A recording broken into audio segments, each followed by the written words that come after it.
This is short second of group 15 element. हम लोग P block start किए थे, ग्रुप 15 एलिमेंट स्टार्ट कर चुके हैं, उसमें से हम लोग बहुत सारी प्रॉपर्टीज खत्म कर चुके हैं। नेक्स्ट हमारी अगली प्रॉपर्टी आती है मेल्टिंग एंड बॉइलिंग पॉइंट के बारे में डिस्कस करेंगे। ठीक है, देखो बहुत इंटरेस्टिंग टॉपिक है मेल्टिंग एंड बॉइलिंग पॉइंट। यहाँ पे क्या होगा, मेल्टिंग पॉइंट के बारे में पहले समझते हैं क्या होगा यहाँ पे। ठीक है, थोड़ा सा एक्सेप्शन में रहता है, इसलिए ध्यान से समझना। तो मेल्टिंग पॉइंट क्या होगा, अगर हम ऊपर से नीचे आते हैं, ठीक है, तो नाइट्रोजन से लेकर के आर्सेनिक तक, कहां से कहां तक, नाइट्रोजन से लेकर के आर्सेनिक तक क्या होती है, इंक्रीज करती है।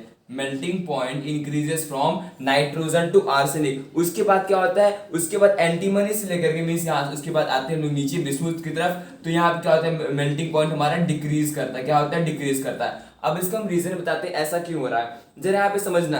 अगर हम बात करते हैं कोवेलेंट कैरेक्टर जो डिफाइन करता है मेल्टिंग पॉइंट को, तो कोवेलेंट कैरेक्टर की बात करें तो नाइट्रोजन से आर्सेनिक की तरफ आते हैं हम लोग, तो हमारा +5 कैरेक्टर क्या होता है, ठीक है, बढ़ रहा है, और +3 ऊपर से नीचे आने हम लोग जानते हैं +3 जो होता है ऑक्सीडेशन स्टेट ऊपर से नीचे आने पर बढ़ने लगता है। ठीक है, तो जो हमारा एंटीमनी और बिस्मुथ होता है मींस आर्सेनिक के बाद हम लोग और नीचे आते हैं, तो +5 character covalent bond formation tendency कम हो जाती है और +3 की टेंडेंसी बढ़ जाती है। यही रीजन है मेल्टिंग पॉइंट एंटीमनी से बिस्मुथ आते आते क्या हो जाता है, डिक्रीज हो जाता है। समझ में आया क्या हुआ, ड्यू टू, इसको हम एक और नाम दे सकते हैं, this is due to inert pair effect. इसको हम बोल सकते हैं inert pair effect, means d and f orbital आ जाते हैं यहाँ पर, इनर्ट पेयर इफेक्ट से भी ऐसा हो सकता है। ठीक है, इसी को बोलते हैं मींस +5 टेंडेंसी कम हो जाती है कोवेलेंट बॉन्ड फॉर्मेशन की, और +3 की टेंडेंसी बढ़ जाती है जैसे जैसे हम लोग नीचे आते रहते हैं। ठीक है, अब देखो यहाँ पे नेक्स्ट हमारा क्या है, बॉइलिंग पॉइंट। बॉइलिंग पॉइंट की बात करें क्या होगा, अगर देखो बॉइलिंग पॉइंट के रिलेशन किससे होता है, साइज से होता है। ऊपर से नीचे हमको पता है नई नई सेल बनती जाएंगी, साइज बढ़ता जाएगा।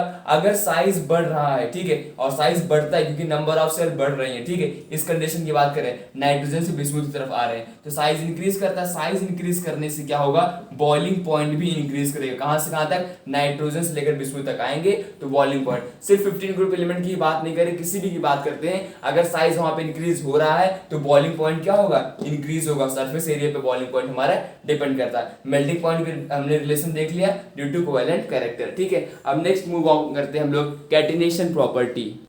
अगली प्रॉपर्टी हमारी आएगी कैटिनेशन। ठीक है, अब कैटिनेशन का मतलब क्या होता है, सेल्फ लिंकिंग कैपेसिटी। एटम अपने साथ खुद साथ कंबाइन करके कितने नंबर ऑफ लॉन्ग चेन का फॉर्मेशन या फिर कितने नंबर ऑफ स्ट्रक्चर का फॉर्मेशन करता है। ठीक है, उसको बोलते हैं हम लोग कैटिनेशन।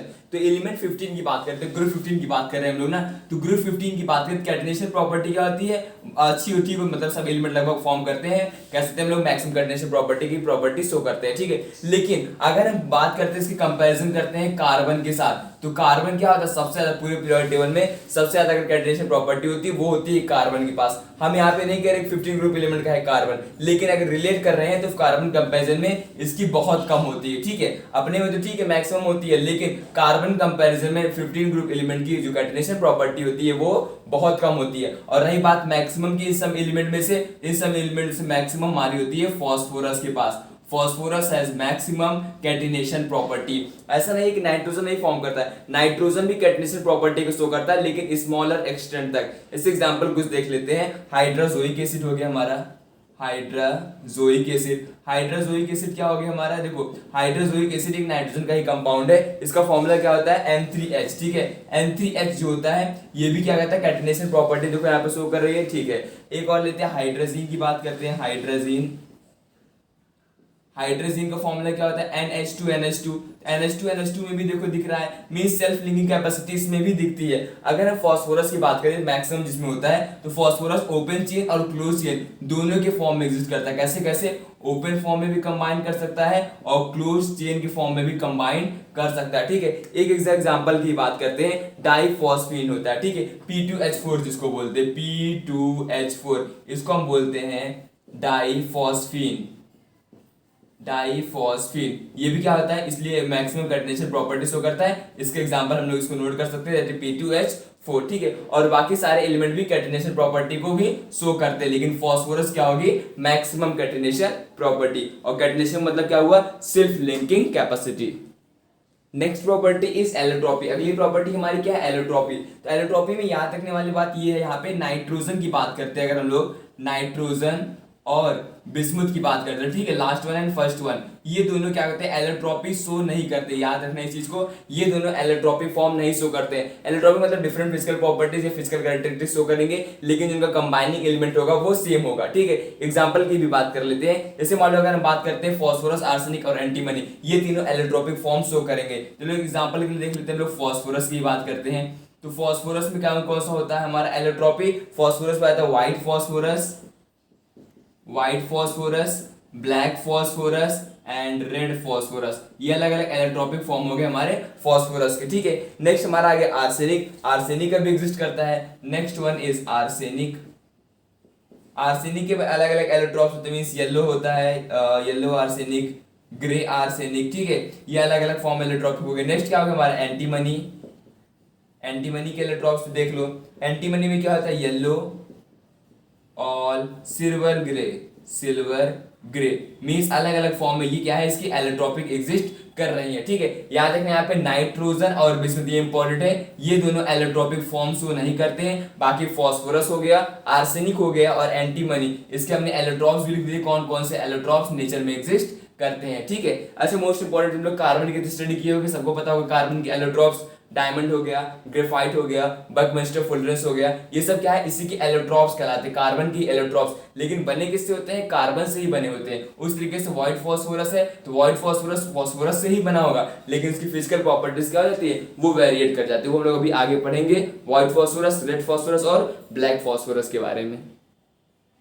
नेक्स्ट अगली फिजिकल प्रॉपर्टी हमारा ऑक्सीडेशन स्टेट। ऑक्सीडेशन स्टेट देखो, यहाँ पे ऑक्सीडेशन स्टेट अगर हम ग्रुप 15 एलिमेंट की बात करें तो कहां से कहां तक एग्जिस्ट करता है, -3 से लेकर के +5 तक एग्जिस्ट करता है, ठीक है। तो कहने का मतलब इसको हम इस तरीके से कर सकते हैं, इसका ऑक्सीडेशन स्टेट पॉजिटिव में भी हो सकता है और निगेटिव में भी ऑक्सीडेशन स्टेट हो सकता है। तो पहले हम लोग निगेटिव वाले की बात करते हैं, निगेटिव ऑक्सीडेशन स्टेट ऑफ कह सकते हैं 15 ग्रुप एलिमेंट, ठीक है। नाइट्रोजन, फॉस्फोरस, आर्सेनिक, एंटीमनी और बिस्मुथ की बात करेंगे, ठीक है। निगेटिव ऑक्सीडेशन स्टेट मतलब देखो हमने यहाँ पे भी लिखा है -3 से लेकर के +5 तक, मींस -3, -2, -1 और यहाँ पे बीच में आ जाएगा फिर 0 आ जाएगा, तो यहाँ पे रख लेते हैं, ठीक है। तो यहाँ पे अब देखो इसके बारे में समझते हैं कि -3 कब एग्जिस्ट करेगा, किस किस केस में और कौन कौन सा एलिमेंट फॉर्म करेगा, ठीक है। एक एग्जांपल लेते हैं हम लोग, CA3P2 की बात करते हैं, CA3P2 की बात करते हैं। यहाँ पे जरा कैलकुलेट करके देखना, जो फॉस्फोरस का ऑक्सीडेशन स्टेट कितना आएगा, -3 आएगा, इसको क्या बोलते हैं कैल्शियम फॉस्फाइड, ऐसे लिख देते हैं हम लोग सोडियम आर्सेनाइड, Na3AS मींस से कुछ एलिमेंट ऐसे हैं जहां पर -3 ऑक्सीडेशन स्टेट क्या है एग्जिस्ट कर रहा है, ठीक है। एक और एग्जांपल ले लो, Mg3N2, Ca3N2, मींस ऐसे है। नाइट्राइड का भी एग्जांपल लेते हैं, मींस नाइट्राइड जो होते हैं वो भी क्या करते हैं, -3 का ऑक्सीडेशन स्टेट फॉर्म करते हैं, मींस ऑक्सीडेशन स्टेट उनका निगेटिव में भी पॉसिबल हो सकता है, ठीक है। अब देखो बहुत इंपॉर्टेंट पॉइंट यहाँ पर, the tendency of element to exhibit -3 oxidation state decreases on moving down from phosphorus to bismuth। अगर हम लोग फॉस्फोरस से मींस P से लेकर के Bi तक आते हैं, P से लेकर के मूव करके Bi तक, ठीक है, यहाँ हमने बनाया हुआ फॉस्फोरस से लेकर के बिस्मुथ तक आते हैं, तो जो -3 ऑक्सीडेशन स्टेट की टेंडेंसी है, formation of -3 oxidation state tendency decreases down the group. जैसे जैसे हम लोग नीचे आते जाएंगे इसकी टेंडेंसी क्या होगी, वो डिक्रीज कर जाएगी। फॉस्फोरस से बिस्मुथ आएंगे, -3 की टेंडेंसी डिक्रीज होगी। इसका रीजन समझो, रीजन 2 रीजन होता है। पहला रीजन हमारा जो साइज होती है वो इंक्रीज करती है, और दूसरा रीजन होता है मेटालिक कैरेक्टर। दोनों के बढ़ने के कारण क्या होता है, ऑक्सीडेशन स्टेट -3 का ऊपर से नीचे आने पर डिक्रीज कर जाता है, फॉस्फोरस से लेकर के बिस्मुथ तक जब हम लोग मूव करते हैं, ठीक है। और इंपॉर्टेंट पॉइंट यहाँ पे याद रखो, -3 ऑक्सीडेशन स्टेट नाइट्रोजन भी शो करता है, यहाँ पे एक सेकेंड, हाँ -3 ऑक्सीडेशन स्टेट की बात कर रहे थे, तो -3 की ऑक्सीडेशन स्टेट नाइट्रोजन शो करता है, फॉस्फोरस भी शो करता है, ठीक है। अब इसमें से एग्जांपल के लिए एक दो एलिमेंट की ही बात कर लेते हैं। अभी हमने इसके बारे में बता दिया, यहाँ पे नाइट्रोजन और फॉस्फोरस दोनों हो गया, ठीक है। -2 की बात करते हैं, तो -2 कौन शो करता है, नाइट्रोजन और फॉस्फोरस दोनों ही -2 ऑक्सीडेशन स्टेट शो करते हैं, ठीक है। अच्छा, हम नाइट्रोजन के एग्जांपल की बात करें, क्या हो सकता है यहाँ पर, NH2NH2 ले लेते हैं, ठीक है।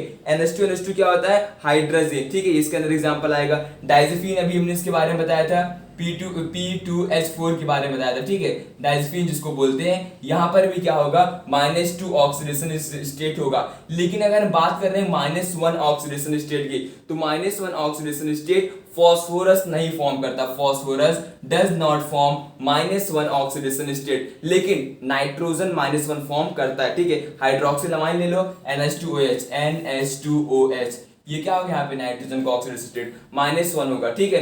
तो समझ में आ गया ये पॉइंट। एक बार फिर से उसको नोट करा देते हैं कि क्या क्या हमने भी बताया है। ये देखो हमने यहाँ पे शॉर्ट में लिख दिया है, नाइट्रोजन और फास्फोरस मींस अगर -3 स्टेट की बात करें, नेगेटिव की बात की जा रही है, तो नाइट्रोजन भी एग्जिस्ट करेगा, फास्फोरस एग्जांपल के लिए मैं कंपाउंड लिख दिया Mg3N2 और फास्फोरस लिख दिया Ca3P2, ठीक है। यहाँ पे जो नाइट्रोजन और फास्फोरस का ऑक्सीडेशन स्टेट होगा वो -3 आएगा। अब नेक्स्ट आ गया हमारा -2 कौन सा, NH2 इसको क्या बोलते हैं, हाइड्रोजन हो गया, और P2H4 हो गया, ठीक है। ये दोनों में क्या होगा, -2 ऑक्सीडेशन स्टेट एग्जिस्ट करेगा। -1 की बात करें तो नाइट्रोजन होगा NH2OH और फास्फोरस -1 ऑक्सीडेशन स्टेट नहीं शो करता है, ठीक है। अब हम नेक्स्ट मूव ऑन करते हैं positive oxidation state of group 15 element. Positive oxidation state of group 15 element, group 15 element की पॉजिटिव ऑक्सीडेशन स्टेट देखो कैसी होगी। तो पॉजिटिव ऑक्सीडेशन स्टेट कहने का मतलब है, यहाँ पे हमने भी बताया था ऑक्सीडेशन -3 से +5 तक होगी, मींस देखो +5 यहाँ पे एग्जिस्ट कर रहा था, मींस क्या होगा, +1 +2 +3 +4 और +5 भी एग्जिस्ट करता है, ठीक है। तो मोस्ट इंपोर्टेंट को याद किसका रखना, +5 और +3 का याद रखना है। थोड़ा सा यहाँ पे रिलेशन देखो थोड़ा सा डिफरेंट हो जाता है, इसलिए कह रहे हैं इसको याद रखना। अगर हम बात करते हैं +5 ऑक्सीडेशन स्टेट की, तो अगर हम ऊपर से नीचे की तरफ आएंगे तो +5 ऑक्सीडेशन स्टेट क्या होगा, वो डिक्रीज करेगा, और +3 ऑक्सीडेशन स्टेट वो इंक्रीज करेगा। अगर हम लोग नाइट्रोजन से लेकर के Bi तक आ रहे हैं तो उस केस की बात कर रहे हैं हम लोग, ठीक है। ऐसा क्यों होता है, due to inert pair effect कारण ऐसा हो रहा है, ठीक है। अब यहाँ पे देखो +5 ऑक्सीडेशन स्टेट की बात करें, ऊपर से नीचे आने पर डिक्रीज कर रहा है, इसका मतलब नाइट्रोजन +5 फॉर्म कर रहा है, नहीं, नाइट्रोजन +5 ऑक्सीडेशन स्टेट फॉर्म नहीं करता है, ठीक है। +5 ऑक्सीडेशन स्टेट नाइट्रोजन फॉर्म नहीं करता। रीजन इसका क्या है, ड्यू टू वैकेंट, या फिर क्या है कि उसके पास वैकेंट डी ऑर्बिटल नहीं होता है, ठीक है। क्या नहीं होता है, do not have vacant D orbital, vacant मतलब खाली डी ऑर्बिटल उसके पास होता ही नहीं, डी ऑर्बिटल ही नहीं होता तो खाली रहने की बात ही नहीं यहाँ पे, ठीक है। अब इसलिए क्या करता है ये +5 ऑक्सीडेशन स्टेट को शो नहीं करता है, लेकिन +4 शो करता है, +4 क्या करता है, ये शो करता है। अब समझ में आ गया, यही रीजन होता है हमारा NF5 का भी नाम सुना तुम लोगों ने, NF5 NCl5 NF5 हो गया, NCl5, ये सब कंपाउंड क्या होते हैं, ये एग्जिस्ट ही नहीं करते हैं, ठीक है। और लेकिन +4 वाले फॉर्म एग्जिस्ट करते हैं। +4 वाले ऑक्सीडेशन स्टेट क्यों एग्जिस्ट करते हैं, क्योंकि नाइट्रोजन के पास क्या होता है, लोन पेयर एग्जिस्ट करता है, इसलिए ऐसा हो रहा है। फास्फोरस की बात करो, फास्फोरस भी +4 एग्जिस्ट करता है क्योंकि इसके पास क्या होता है, लोन पेयर, और फास्फोरस तो +5 भी एग्जिस्ट करता है, ऐसा कुछ भी नहीं इसमें, क्योंकि इसके पास वैकेंट डी ऑर्बिटल पाया जाता है, ठीक है। अब चलो आगे बढ़ते हैं, नेक्स्ट मूव ऑन करते हैं कि जो हमारा ऑक्सीडेशन स्टेट हुआ वो नाइट्रोजन का कैसे कैसे वेरिएट करता है। क्योंकि नाइट्रोजन की अगर बात करें तो नाइट्रोजन के कंपाउंड की बात कर रहे हैं, तो वहां पे उसका ऑक्सीडेशन -3 से लेकर के +5 तक एग्जिस्ट करता है। समझ में आ गया। चलो अब देखते हैं इसका एग्जाम्पल कौन कौन सा आएगा। ये है हमारे different oxidation state of nitrogen. देखो हमने यहाँ पे एक चार्ट बनाया हुआ नाइट्रोजन का, अलग अलग कंपाउंड है और अलग अलग ऑक्सीडेशन स्टेट दिया गया नाइट्रोजन का, कि मींस -3 से +5 तक कैसे वो एग्जिस्ट करता है, ठीक है। सबसे पहले बात करते हैं, आप हमारा दिया गया NH3 that is ammonia. NH3 हमारे कैलकुलेट करना है, एक बार हम कैलकुलेट करना बता देते हैं, आप लोग चाहो तो चेकआउट कर सकते हो, ठीक है। अच्छा मान लो यहाँ पे जिसका कैलकुलेट करना है उसको हम लोग लेते हैं x, ठीक है, प्लस यहाँ पे क्या है हाइड्रोजन, हाइड्रोजन क्या होता है 1 होता है, +1, ठीक है, मैं आप लिखते हैं 1 और यहाँ हो गया 3, आप लगा दिए 1 इक्वल चार्ज कितना, नेट चार्ज 0 के इक्वल है, तो कितना हो जाएगा x + 3 equals to 0, x equals कितना आ जाएगा -3, मींस ऑक्सीडेशन स्टेट कितना आ गया नाइट्रोजन पर -3 आ गया, ठीक है। मींस इस तरीके से कैलकुलेट करके चेकआउट कर सकते हो। ये दिया गया नाइट्रोजन का अलग अलग ऑक्सीडेशन स्टेट, जैसे NH3 मतलब अमोनिया भी दिया गया -3 होता है, N2H4 भी दिया गया दैट इज हाइड्रोजन जिसमें होता है -2, और NH2OH जैसे हाइड्रोक्सिल अमाइन जिसमें होता है -1, N2 मींस ये क्या है, N2 मतलब क्या होगा, नाइट्रोजन का खुद मॉलिक्यूल है, ठीक है।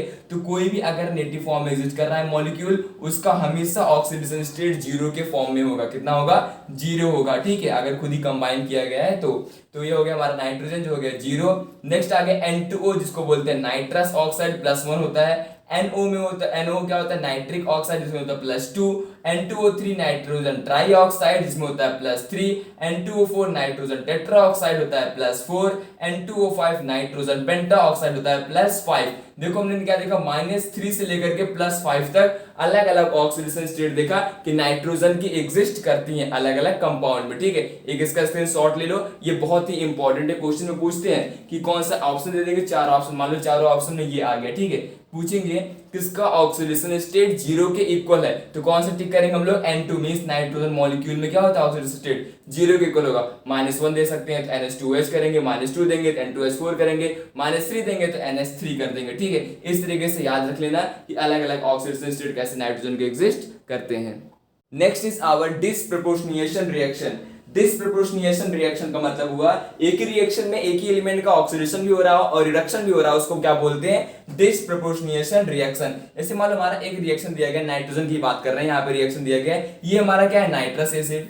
This is our nitrous acid. क्या फॉर्म हो रहा है, HNO3। ये क्या होता है हमारा नाइट्रिक एसिड, ये है हमारा नाइट्रिक एसिड, और NO क्या होता है हमारा नाइट्रिक ऑक्साइड। अब देखते हैं यहाँ पे क्या ये डिसप्रोपोर्शनिएशन रिएक्शन है या फिर नहीं है। यहाँ पे देखो ऑक्सीडेशन स्टेट कैलकुलेट करते हैं, नाइट्रोजन कितनी हो जाएगी, जिसका निकालना है उसको X रखेंगे, किसका निकालना है, नाइट्रोजन का X रख लिया हमने। ठीक है, और प्लस यहाँ पे कितना हो गया, 2 × -2 हो गया। नाइट्रोजन में कितना होता है, ऑक्सीजन कितना होता है, -2 हो गया, 2 है, यहाँ पे हमने क्या लिख दिया, 2 लिख दिया। अब देखो यहाँ पे कितने हाइड्रोजन हमारे पास, 3 हाइड्रोजन दिए गए हैं। ठीक है, तो हाइड्रोजन 3 दिए गए, लेकिन 3 आगे मोल लगा है, कोई मतलब नहीं, यहाँ पे x लेना पड़ेगा, मतलब 1 लेना पड़ेगा। तो यहाँ पे कितना हो जाएगा, 1 + x - 4। तो यहाँ पे लिख सकते हैं x - 3 = 0, x = कितना आ गया, +3 आ गया। ठीक है, कितना ऑक्सीडेशन स्टेट आ गया, +3 आ गया। तो कंफ्यूज मत होना, कभी मोल वैल्यू को नहीं लिया जाता। ठीक है, उसको नहीं कंसिडर करते हैं। नेक्स्ट आ गया हमारा HNO3।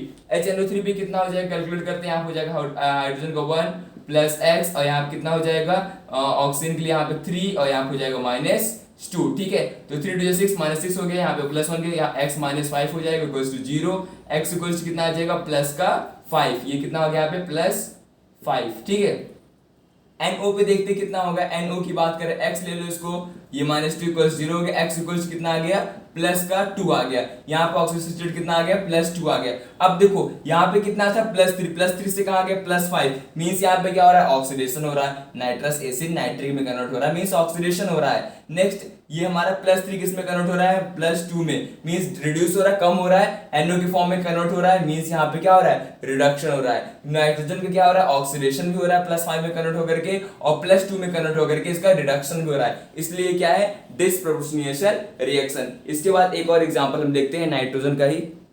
अगला एग्जांपल हम लोग ले लेते हैं, अगला एग्जांपल हम फास्फोरस कर लेते हैं। नाइट्रोजन का हो गया, उसको छोड़ा फास्फोरस पे आ जाते हैं। ठीक है, तो यहाँ पे देखो फास्फोरस का ऑक्सीडेशन स्टेट कितना होगा, ये हो जाएगा हमारा 3 और +x, ये हो जाएगा 3 × 6 -6 = 0 कर देना है। x - 3 = कितना हो जाएगा, 0, x = यहाँ पे कितना आ गया, +3 आ गया। ठीक है, तो मींस इसके ऊपर कितना हो गया, यहाँ पे ऑक्सीडेशन स्टेट फास्फोरस पे +3 हो गया। H3PO4 में कितना होगा, चलो कैलकुलेट कर लेते हैं। इसको हमने लिख दिया फिर से 3x, 4 × 8, यहाँ पे लिख दिया +3 लिख दिया, x लिख दिया हमने यहाँ पे, फिर हो गया हमारा माइनस का कितना हो जाएगा, 8 हो जाएगा। ठीक है, तो हम लिख सकते हैं x - 5 = 0, x = कितना आ गया, +5। यहाँ पे ऑक्सीडेशन स्टेट कितना हो गया, +5। यहाँ पर कितना हो जाएगा, देखो 1 है, यहाँ पे इसको उधर भेज देंगे, लोग कितना हो जाएगा, यहाँ पे -3 हो जाएगा इस वाले फास्फोरस से। अब देखो यहाँ पे क्या कन्वर्ट हो रहा है, ये हमारा क्या होता है, फास्फोरस एसिड, ये क्या हमारा फास्फोरिक एसिड, और वो क्या हमारा फॉर्म हो रहा है, फॉस्फीन हो रहा है। इंपॉर्टेंट रिएक्शन है, याद रखना। यहाँ पे देखो समझ में आ रहा होगा, +3 से कहाँ कन्वर्ट हो रहा है, +5, इसका मतलब क्या हो रहा है, ऑक्सीडेशन, और +3 से -3 आ गया, इसका मतलब क्या हो रहा है, रिडक्शन। एक ही एलिमेंट में इस फास्फोरस का यहाँ पे क्या हो रहा है, ऑक्सीडेशन भी हो रहा है, रिडक्शन भी हो रहा है, इसलिए इसको बोलते हैं हम लोग डिसप्रोपोर्शनिएशन रिएक्शन। ठीक है, next is chemical properties of nitrogen. अब हम आगे बढ़ते हैं, फिजिकल प्रॉपर्टीज हमने पूरा खत्म कर लिया, हर एक पॉइंट डिस्कस कर लिए वहां पर। ठीक है, अब आते हैं हम लोग केमिकल प्रॉपर्टीज ऑफ नाइट्रोजन के बारे में पढ़ेंगे। ठीक है, केमिकल प्रॉपर्टीज मींस बॉन्ड से रिलेशन होगा। सबसे पहले नाइट्रोजन की स्टडी करते हैं, नाइट्रोजन क्या क्या केमिकल प्रॉपर्टीज होती हैं। नाइट्रोजन की एक यूनिक टेंडेंसी होती है, ये क्या फॉर्म करता है, पी पाई बॉन्ड का फॉर्मेशन करता है। कौन सा बॉन्ड फॉर्म करता है, पी पाई बॉन्ड का फॉर्मेशन होता है। मींस ये कैसा होता है, ये एक तरीके से मल्टीपल बॉन्ड का फॉर्मेशन करता है। कैसा, मल्टीपल बॉन्ड का फॉर्मेशन करता है नाइट्रोजन। अब इसके बारे में देखेंगे हम लोग कैसे मल्टीपल बॉन्ड का फॉर्मेशन करता है। ठीक है, खुद के साथ की बात कर रहे हैं, मींस सेल्फ कंबाइनिंग कैपेसिटी जो होती है वहां पे, वो मल्टीपल बॉन्ड का फॉर्मेशन करता है। ठीक है, और इसका साइज क्या होता है, साइज इज स्मॉल साइज होता है।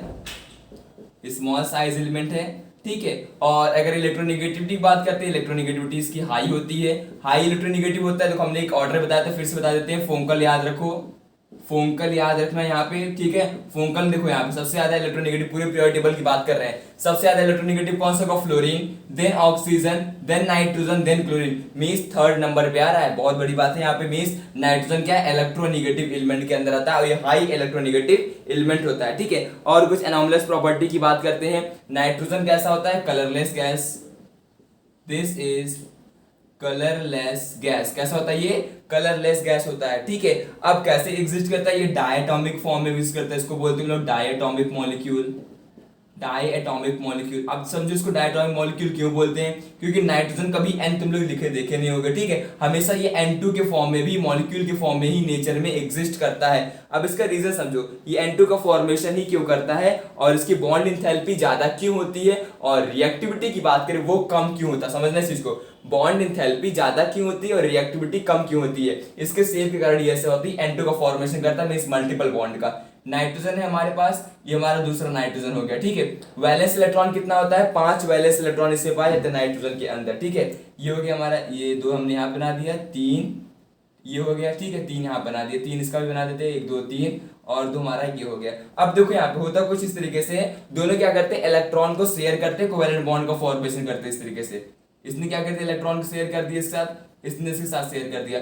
अब देखो इसके पास कितने इलेक्ट्रॉन हो गए? 1 2 3 4 5 6 7 8। इसके पास कितना होगा? 1 2 3 4 5 6 7 8। मींस 8 इलेक्ट्रॉन ने क्या कर दिया? शेयर कर लिया। शेयर करने के बाद क्या बनाएंगे ये लोग? बॉन्ड का फॉर्मेशन करेंगे। देखो ये एक सिंगल बॉन्ड हो गया, सिंगल बॉन्ड हो गया, सिंगल बॉन्ड। मींस नाइट्रोजन और नाइट्रोजन के बीच में ट्रिपल बॉन्ड का फॉर्मेशन होता है, ठीक है। इस तरीके से nitrogen triply bonded with this nitrogen, triple bond है। इसका मतलब क्या होगा? जिसकी बॉन्ड इंथैल्पी होगी, बॉन्ड बहुत स्ट्रांग होगा और बॉन्ड इंथैल्पी बहुत ही ज्यादा होगी, मींस बहुत ज्यादा एनर्जी देनी पड़ेगी उसको ब्रेक डाउन करने के लिए, ठीक है।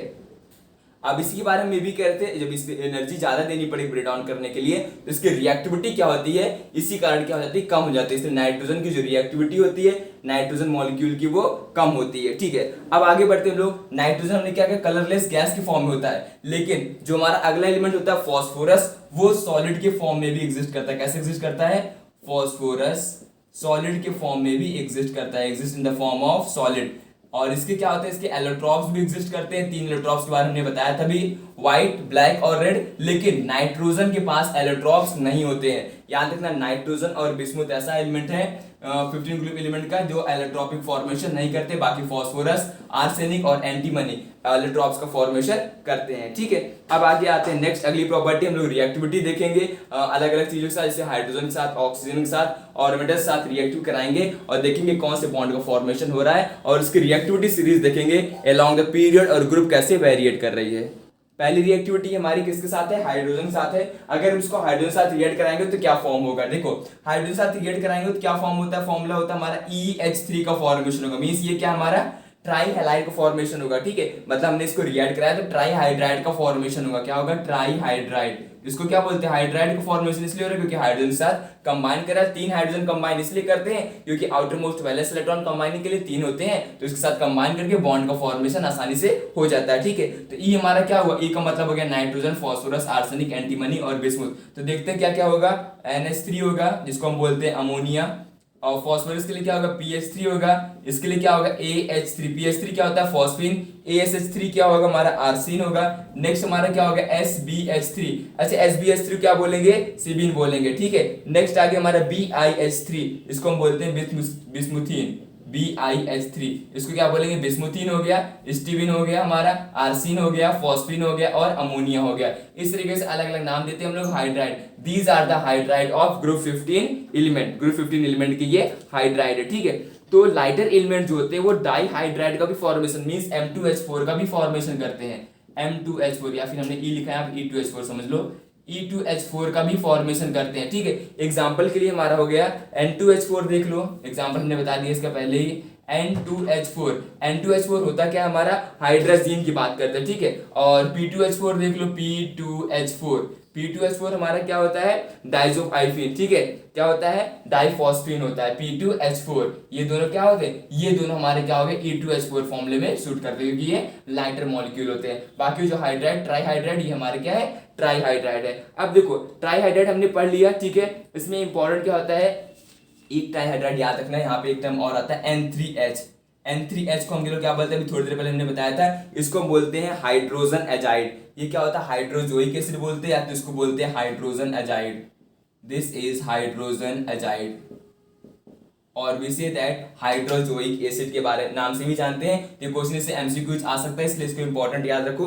N3H क्या होता है, हाइड्रोजन एजाइड होता है, ठीक है। अब आते हैं हम लोग इसकी रिएक्टिविटी और स्ट्रक्चर के बारे में पढ़ेंगे, ठीक है। सबसे पहले देखते हैं इसका स्ट्रक्चर कैसा होगा। तो जितने भी हाइड्राइड होते हैं वो कैसे नेचर के होते हैं, all are covalent in nature. These all are covalent in nature. कैसा नेचर होता है, कोवैलेंट नेचर होता है। और अगर हम बात करते हैं शेप, तो इसका शेप कैसा होता है, पिरामिडल शेप। कैसा शेप होता है, pyramidal. These have pyramidal shape. अच्छा, पिरामिडल शेप बनता कैसे है, एक बनाते हैं हम लोग NH3 की बात करते हैं। NH3 का स्ट्रक्चर भी इंपॉर्टेंट है, और बॉन्ड एंगल 107.8 होता है, वो भी बहुत इंपॉर्टेंट है, ठीक है। तो देखो नाइट्रोजन इस तरीके से यहाँ पर होता है, और यहाँ पे क्या होता है, हाइड्रोजन अटैच होते हैं। ये हो गया हमारा हाइड्रोजन, और ये हो गया हाइड्रोजन। अब देखो कितना बनेगा, एक लोन पेयर यहाँ पे बच जाएगा, क्योंकि 5 वैलेंस इलेक्ट्रॉन होते हैं, 3 से तो हाइड्रोजन कंबाइन कर गया, एक लोन पेयर बच गया, ठीक है। इस तरीके से यहाँ पर इस तरीके से जो स्ट्रक्चर होता है उसको हम क्या बोलते हैं, पिरामिडल स्ट्रक्चर। इस तरीके से लगभग सभी मॉलिक्यूल्स इस तरीके से स्ट्रक्चर का फॉर्मेशन करते हैं, ठीक है।